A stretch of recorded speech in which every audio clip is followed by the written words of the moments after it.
I'm Leo Mizuhara, CEO of Hashnote. We are a series of funds giving you access to a variety of on-chain investments that are all regulatory friendly and investable both within the US and outside. Hello everyone, I'm Jaime Baeza. I am the CEO and founder of AMB Investments. We're a hedge fund executing strategies in both traditional finance and in crypto, which can be accessed by both our funding based in Cayman Islands and both USMAs. And inside crypto, we run strategies from two different types of strategies: quantitative directional trading and alternative strategies. Hi everyone, and thank you so much for having me. My name is Paola Origel, and I'm the co-founder of Hyla Fund Management, previously known as Chainlink Capital. We've rebranded, and I'm very happy to announce that. We're a hedge fund since 2017, and what makes us different is that we offer both illiquid and liquid strategies. Yes, there are two basic ways if you don't develop a protocol, launch a coin, or do something like that to invest or to make money out of the space. You come in either from the VC end, perfectly legitimate, or you come in from the liquid end, which my firm, Era Capital, does. I'm the chairman of Era Capital, which is headquartered in London. We're distinguished not from everyone else by having come through the crisis in one piece, barely touched by any of the investment or malfeasance blow-ups, and outperformed on both the upside and the downside of the last cycle. And we do have the largest verifiable research base of anyone at the liquid end of the spectrum in terms of funds, and probably the largest investment team. But leaving that little propaganda aside, let's dive straight into our subject matter. Felix, not everyone agrees about its importance in this space, but what about the macro backdrop? So when it comes to digital assets, I really think we need to break down to only two things matter when it comes to moving markets, and that's one, flows, and two, narrative. And so it's less so macro from macroeconomic perspective, but more so macro within digital assets. And so there's really three main drivers when it comes to flows. One, you have the ETF and Grayscale, right? So the ETF launched, people thought, why is the market going down? The ETF launched.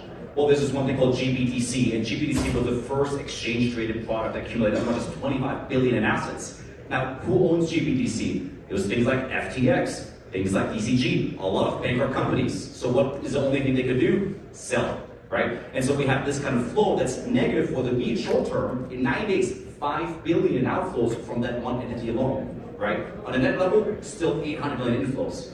So ETF is probably only going to get better. Why? Because GBTC is going to at some point run out of money. Second big flow is bankruptcy courts. So I just talked with the guys at Oppenheimer last night, and at the end of January 31st, we're going to have that omnibus hearing about what is the outcome going to be most likely with the FTX case. Now, what can bankruptcy courts do over the last 18 months?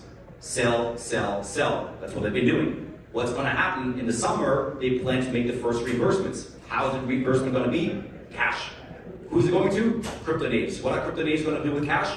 They're probably going to buy, right? So you can predict certain flows. And last but not least, the third one that comes is, of course, macroeconomic. Over the last 3 years, we've seen money markets go up by $2 trillion, from $4 trillion to $6 trillion. Why? Because it was one of the best investments. It's risk-free, you make 5.5%, why risk capital? If interest rates come down to right, we're going to see some of the money return back into the market.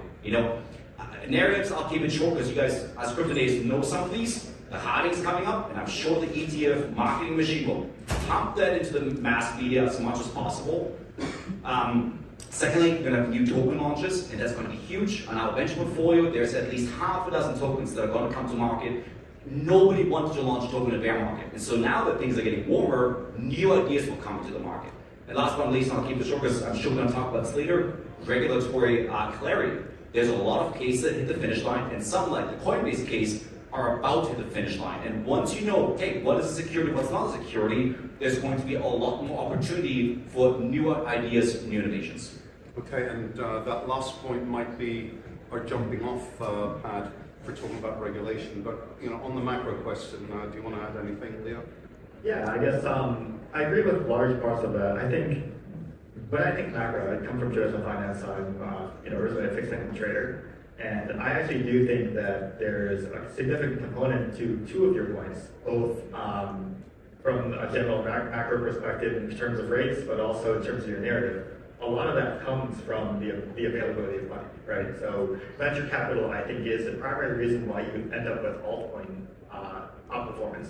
So from a macro perspective, I would very much correlate the next macro cycle with the cycle within the altcoin space, but not necessarily within the Bitcoin space. And I think that's something that the crypto world gets wrong a lot, right? Bitcoin does not have that much correlation, but I think altcoins will have a lot of correlation with the macro cycle. Cool. Ivan. Oh, I would just like to add that I agree with you, both of you. Macro backdrop is super important, and I mean liquidity in particular is very important. So building up on that, on the interest rates, how they're going to affect the market, I think it's also very important to see what's going to happen with the BTFP program, which is slated to end in March later this year. What's going to happen? Are they going to renew it? Are they not? Because that program is kind of keeping liquidity in the market. Let's see what happens. Also, with the reverse repo market in the US, that facility is quickly dwindling down. If it continues dwindling down at this pace, in probably March again, it will be depleted. So what's going to happen with that liquidity? Will we have another source of liquidity pumping into the market? So those are questions that we're looking in terms of macro backdrop, in the sense that will definitely affect crypto. And that's only in the US, but across the globe, there are also a lot of forces that will affect. We'll touch on what's going on around the globe in terms of regulation. That's our next topic, but Paula, back on the macro. I guess the only thing I would like to add is that I'm actually very excited now that after the approval of the spot ETF, that we're seeing the markets moving more towards fundamentals and not so much hype and speculation. Okay, but it was fun when crypto native people, to your point, Felix, about them getting cash, when crypto native people got cash in the past, they would buy a Lamborghini or another jet. There we are. Maybe changes. Now they're paying taxes. Yeah, but on this macro point. You're not mic'd. Yeah, I know. I'm just yelling. Okay. I have a loud voice. You really want me to talk into this? Okay. Yes. Yeah, I would just say on the macro point, an observation is that there's an awful lot of emphasis laid on the macro backdrop to what's going on in these markets, but we ourselves have seen relatively little evidence that that's a primary driver of what's been happening. We think the markets, at least hitherto, have been small enough and self-contained enough to be largely endogenously driven. That's just a slight contrapoint, if you will. Does anyone have anything vitally urgent that they want to put into this particular topic? Otherwise, we're going to move on to regs. Okay, I think, Leo, why don't you lead on what's going on in terms of the regulatory backdrop, which has preoccupied a lot of people. Yeah, the regulatory backdrop is honestly one of the first things that we were considering when we were building Hashnote. And I think it's really interesting looking at the world right now, how we've separated out the kind of four major regions, I'd say, right? You have Asia. Most people think about Hong Kong and Singapore as very crypto-friendly regions in Asia. Maybe some people think Korea as well, a little bit degen there. We think about Europe with their MiCA regulation and how we could fit into MiCA. We think about the Middle East. I think Dubai and Abu Dhabi have come to the forefront in terms of places that are very crypto-friendly. And fourth, we think of the US, right? And I think the way they've evolved is really interesting. Asia taking the lead at the beginning, but I think a lot of people are starting to shy away from that now. We've heard that regulation has actually slowed down a lot of companies in Singapore now. Hong Kong has flip-flopped, even though I'm also hearing that the HKMA is quite friendly to local stablecoins and local interest-bearing coins becoming part of their ecosystem. Europe, you have some clarity there, right? And I see a lot of companies cropping up in Europe where we're going to see a lot of opportunity in bringing actually functional things, functional blockchain and crypto things to finance and really to consumer markets. And I think that's super interesting. If you're trying to build something that's consumer-facing, Europe might actually be a very friendly place to do that. And then, of course, Abu Dhabi and Dubai. I think you guys have moved there, right? We're also looking at setting up shop in Abu Dhabi, as we actually think that's the land of opportunity now, right? Abu Dhabi and Dubai really have created infrastructure and regulations that are really trying to help people build crypto into real product and help investors domicile there and put some real capital to work there as well. They're trying to skip this whole like normal financial system, going straight from their previous financial system into a crypto-focused system, which I think is really interesting. And of course, the one that we never talk about, like we try to avoid these days, is the US, right? And that's, to me, that feels like a coincidence. Like we're also regulated in the US, we're a CPO here, but we never know what's going to happen next. And I think, we mentioned the Coinbase case, yet another point flip in my opinion, and we'll see how that turns out. Yeah, I completely agree with you. I think that, well, my firm, just as a background, we moved recently from being here based in Miami to being based in Dubai, essentially because of regulations. We operate a lot with global exchanges, crypto exchanges, Binance, OKX, and we do a lot of derivatives there. So it was essentially very difficult for us to continue, or impossible to continue operating from here, those exchanges, so we decided to move out. And one of the best jurisdictions we found out there was Dubai, the USYC in particular. I think that one of the key aspects that differentiates them from other jurisdictions in terms of crypto is that they're really taking the asset as a new asset class in terms of regulation. So they set up the FARA, which is the regulatory kind of framework, which separates crypto from every different asset. Right here in the US, we're still debating if crypto is commodity, if there's securities, there's commodities, FX, or whatever. But they're trying to put crypto inside of an existing category rather than treating it as a new category. So I think that's one of the key aspects that differentiates at least Dubai and Abu Dhabi with other jurisdictions. I think it's very interesting what Leo said, that during 2022, the US seemed to be like left behind in terms of regulation. And now with the approval of the spot ETF, we're moving faster than other regions. I find it very interesting, that Asia, specifically like South Korea, for example, they're timing up, right? Like the listing of the ETF and the transactions. But I think it's important to remember that crypto is not only the currencies and the trading, is the actual ecosystem and the blockchain technology behind it. So what is fascinating to me, I've been spending a lot of time in Latin America, specifically in Mexico City. And Mexico City, Latin always follows the United States because it's close by. And what I see is there's a big push for regulatory system for the actual blockchain technology and the implementation of blockchain rather than just the listing of the ETF. Felix and then Leo. Awesome. One counterpoint is that I think a region with regulatory clarity lacking a culture of capital formation just doesn't matter. There's a lot of countries that are very pro-crypto, but if you operate there and you can't raise money, it just doesn't matter. I'm an immigrant to the US, so I was very disillusioned, like in 2022, seeing how hard the US went against crypto. And so I traveled a lot. I went to Hong Kong, I went to Europe, I talked to a lot of the big funds, a lot of the stakeholders. And ironically, to confirm something they said, I would talk to one of the biggest funds in Hong Kong. Where are they raising money? Not in Hong Kong. They raise money in Abu Dhabi. I went to one of the biggest funds in Germany and asked them where are you raising money? They're not raising money in Germany. They're raising money in Abu Dhabi. So a lot of money is coming from the Middle East, but it doesn't negate the point that the U.S. has been and continues to be, the biggest country when it comes to capital formation. So crypto can win and survive without the U.S., but I do think it is going to accelerate us much, much more if we figure it out domestically. And the great thing is we do have checks and balances in this country. It does seem crypto is becoming a partisan issue at this point, but you at least have one half of the government fighting for crypto. And so I do think that over a time horizon of 3 to 4 years, we're going to have clarity here, and the U.S. will maintain its number one spot. Yeah, I don't know if I totally agree with that, but on one hand, I agree with that. Like, the U.S. and the Middle East are the two places that matter. That's why we're doing U.S. and Abu Dhabi. But to Pablo's point, I think really interesting, right? Regulation, we keep talking about cryptocurrency. Kind of who cares? Like, I think the really interesting thing right now is regulation around stablecoin and interest-bearing tokens, right? Stablecoin adoption is really what you're seeing in Latin America, right? It's what you're seeing in Turkey. It's also the number one driver of activity in other nations as well. So, like, cryptocurrency regulation to me is not nearly as interesting as what are the regulations going to be around stable coins? What are the regulations around interest-bearing coins? What does the capital movement look like once you have those things in place, right?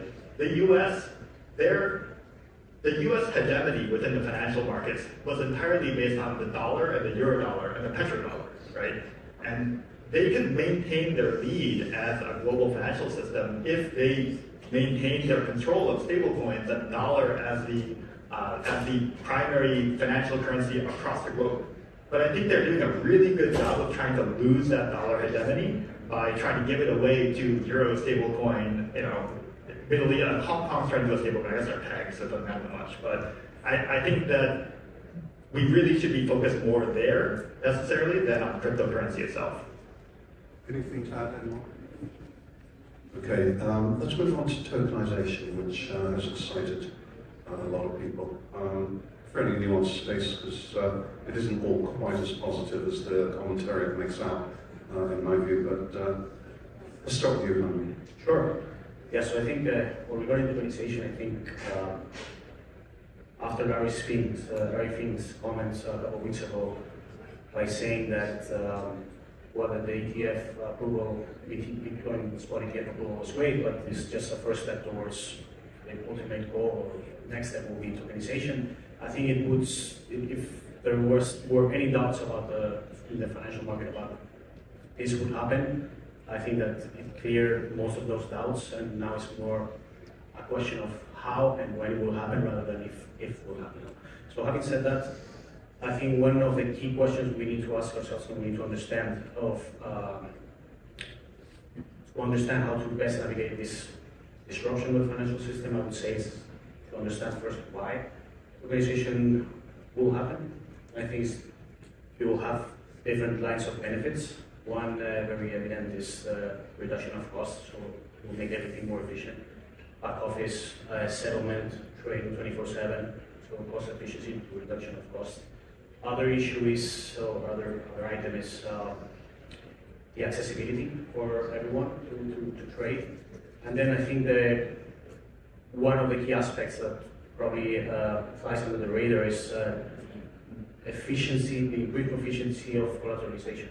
So by having everything in a distributed in a public layer, a distributed ledger, you can see exactly what positions every market participant has, positions, assets, liabilities. You have a real market price of those, and also you can program the liquidation of those positions, right? So I think that will increase collateralization, and I think that's the most important aspect for me. Yes, I think it's very important as institutional investors to understand where our alpha is coming from, and I think it's very important to define what tokens do what. I mean, they're tokens, as a form of currency and payment, but others that gives you access. So I think understand those differences, and I repeat this numerous times to my investors, is like, you want to participate in the space, you want to buy tokens on Coinbase, understand what those tokens are attached to and read the smart contract. Check the white paper, because that's very important. That's where the alpha is coming from. For me, I'm very excited about the digitalization of real world assets. Specifically, I think it's fascinating for real estate. I think it's a very important market. I mean, it's like trillions of dollars. Going back again to frontier markets, like Latin America and Africa, especially now with Latin America, what's happening with China, the relationship between China and the US, with nearshoring and real estate, it's booming. So I think this specific use case is tremendous. There's a tremendous opportunity for investment, and we can do it through the digital assets. Personally, I'm not holding my breath for the tokenization of physical assets. I think there's too many issues when it comes to the question of custody, whether we're talking about a piece of gold, a piece of art, or a piece of real estate. And also, a lot of these are built on infrastructure that's just so antiquated, where you have to get through so much red tape in order to actually get mass adoption. I personally think we're going to have trillions of dollars in volume of in-game assets tokenized way before we're going to mainstream adoption of tokenized real estate, tokenized art, and so forth. I think there's just too much of an uphill battle to win that, and that's okay. I think these are technologies that are digital first, physical second. Yeah, my opinion's much closer to Felix and Paula, but I'm going to start with kind of a hot take. I think 99% of the digitalization, like the tokenization things we're doing, are incredibly stupid, right? Like, stop tokenizing dumb shit, stop tokenizing securities, like, ETFs are already a token, right? It is a thing that represents a basket of goods in another digital way. Doesn't really change anything to put it on blockchain versus on some centralized database somewhere. So like, I think there's way too much hype over just tokenization in general. However, there are a couple of places where tokenization makes sense, right? Tokenization makes sense if you're going to make something more efficient, if you're going to reduce fees, if you're going to be able to do something that makes the financial system better. If you take a security with all of the stupid shit that we do in finance, am I allowed to say shit? Anyway, I said it twice now. No, you're not, but you are. Off you go. You're scandalized. Put your hands up. So if we do all the stupid shit we do in finance and then add another layer of risk, right? We add protocol risk and we add a layer of fees because of course the protocol maker has to take a fee. You've just made a really stupid fucking security. Sorry. It's a funny thing. Over time, you get like more intellectually honest. Like the irony is, I was like, why does it cost me, let's say, $60 to transfer my equity from, let's say, Robinhood to Charles Schwab? Guess what? If I do a bridge transaction from like one chain to another, it might cost me $200. So we've got to do have fees too. But there are things that we can do, right? If we look at asset-backed securities have tons of layers of service provider and banker and service provider and banker, where you're paying off probably 2 to 3% of your yield in these fees. That's a smart contract, right? That's something that we can actually do with programmable money. And I think that's the direction a lot of these things go. To your point about gaming assets, right? Digital assets are where you should be looking for these days, right? How many digital assets do you guys consume? You consume music, you consume video, you consume all sorts of like ebooks, right? These are the places where tokenization is going to start to make sense and financialization is going to start to make sense. However, like real estate, really? Like, how are you going to tie the physical thing to the digital thing? Right? You need this whole legal structure to like wake up and catch up to it. I think that's way harder than if you stay in the digital space. Like music royalties, I know people are working on that, and it's also a really hard problem, but that's much more natural as a tie-in for tokenization than physical assets, in my opinion. Well, Leo, only time will tell whether you're being a Luddite or whether you're actually just being healthily pragmatic. We'll see. Amen. No, I would like to add, not really disagree, but to add that I think that most of the tokenization, financial asset tokenization, and this is kind of the repo market, the stock market, treasuries, etc., will happen in a private blockchain rather than a public blockchain, which I think is a completely different conversation. And the reason why is that all the things that I was saying that will make much more efficient of the financial system, the plumbing system that we have at the moment, will happen in a public blockchain rather than in a private blockchain rather than a public blockchain, and because of regulatory reasons and supervisory reasons, the watchdogs need to actually be able to supervise and to regulate those kind of markets because they're key markets. Why not a permissioned public blockchain? Permission area of a public blockchain? It could be, who knows? I think we're very early, but the thing is that they will need to have some kind of supervision. So it could be a public blockchain, definitely. I don't have a strong opinion on that, but definitely permission. We're going that route. So we have a money market token, and we use a permission space. And we're finding that that's actually very capital efficient. If you're a trader, you can move in and out of yielding versus unyielding token. You can post it as collateral much faster than you can in traditional markets. I was just gonna say, I think also very circular there, because Wells Fargo has their own network right now, where like you can transfer from Wells Fargo to Wells Fargo for no fees or like really quickly, and then but if you want to go to JP Morgan, an SB wire transfer, or the place that works with the bridge, so I think permission blockchains will reintroduce a lot of the same inefficiencies that we had in the present system. Anything to add, anyone? Otherwise, we're going to spin off into other territory in the time available to us. Now, if previous sessions have been anything to go by, we have another 45 minutes or so, is that right? Or shall we just stick to time, more or less? Why don't we spin off into possibly the most interesting aspect of all of this, as far as I'm concerned at least. And no one has yet put up their hand to say who I'm impersonating by looking at my phone throughout this. I'm really disappointed in you people. You've clearly never been to the Bahamas or seen 18-foot floor-to-ceiling windows. Anyway, Paula, beyond financialization and the evolution of public blockchains, take us there. Yeah, absolutely. Well, one of the things that, again, I'm excited about the approval of this spot ETF is that it actually empowers the ecosystem, and it provides, as I said, we're shifting, from hype and speculation more into fundamentals, and I think it really encourages and empowers a more friendly ecosystem of creation of tools for developers.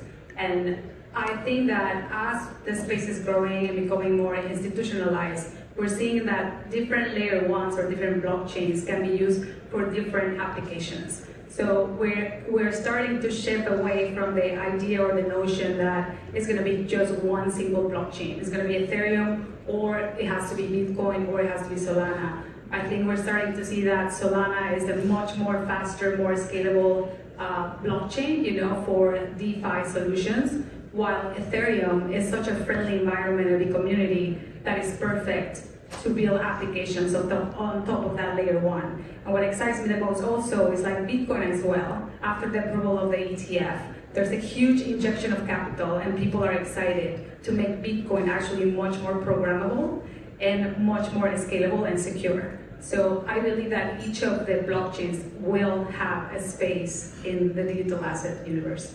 Now, I am going to arbitrarily cut the conversation there because we are going to be on time.